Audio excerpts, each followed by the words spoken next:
હત્યાના ઘટનાક્રમ વચ્ચે વહેલી સવારે વેસુના આંગમ શોપિંગમાં વધુ એક હત્યાનો બનાવ સામે આવ્યો છે, જેમાં નાનુ પટેલ ઉર્ફ નાનિયાની હત્યા કરવામાં આવી હતી. બોથડ પદાર્થ અને તીક્ષ્ણ હથિયારના ઘા ઝીકીને હુમલાખોરોએ નાનિયાની હત્યા કરીને નાસી ગયા હતા. ઘટનાની જાણ થતાં જલથાણ પોલીસનો કાફલો ઘટના સ્થળે પહોંચ્યો હતો. ત્યારે સામી ચૂંટણીએ કાયદાની કથળતી સ્થિતિને લઈને સવાલો ઊભા થયા છે. નનિયો દેશી દારૂનો ધંધો કરતો હતો.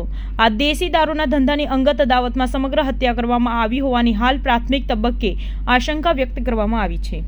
હાલ સમગ્ર મામલે પોલીસે હત્યાનો ગુનો નોંધી આગળની તપાસ હાથ ધરી છે. છેલ્લા 3 દિવસમાં સુરતમાં કુલ 8 લોકોની હત્યાની ઘટના સામે આવી છે.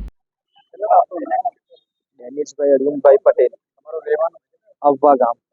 આ ઘટના કેટલા વાગે કઈ જગ્યા ઉપર આ ઘટના બની? આ ઘટના આગમ શોપિંગ મોલ પર થઈ છે. 7:30 વાગ્યાનો ટાઈમ હતો. કોણ હતા મારવા વાળા કોઈ ખબર નહીં હતી. 3 જણા એક્સેસ પર આવીને મારવાનું ચાલુ કરી દીધું. સીસીટીવી કેમેરા છે તો આગમ બરકા દેવી પાસે. જે મારવા વાળો કામ કરતો હતો એનું પૂરું નામ? મારવાળો ભાઈ નામ છે નાનુભાઈ દયાભાઈ પટેલ. એ ખેતી કામ કરતો હતો. એની ઉંમર કેટલા? એની ઉંમર પર 45 વર્ષ હશે. એનો બીજો કોઈ અગાઉ કોઈ ધંધો છે? ના, એનો કોઈ ધંધો નથી, ખેતી જ છે.